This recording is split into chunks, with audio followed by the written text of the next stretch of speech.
Let me tell you about a trick that changed my life. It was a Sunday afternoon, and I was staring at a mountain of laundry that had been sitting in the corner of my room for days. The longer I looked at it, the more overwhelming it felt. I didn't have the energy or the motivation to tackle it, so I kept putting it off. Sound familiar? We've all been there, staring at a task we don't want to do, paralyzed by the sheer size of it. That's when I remembered something I'd heard about called the 5-minute rule. The idea is simple. Commit to working on the task for just 5 minutes. That's it.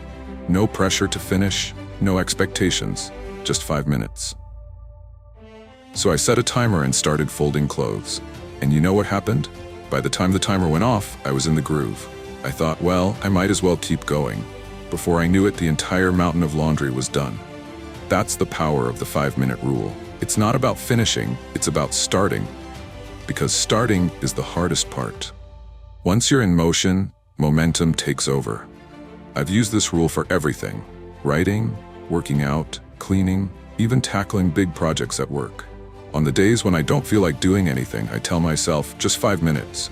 And more often than not, those 5 minutes turn into an hour.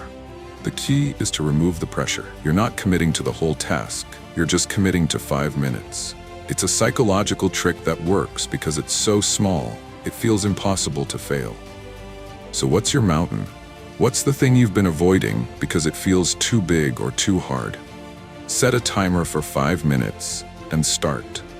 You don't have to finish, you just have to begin. Because once you start, you'll realize you're capable of so much more than you thought.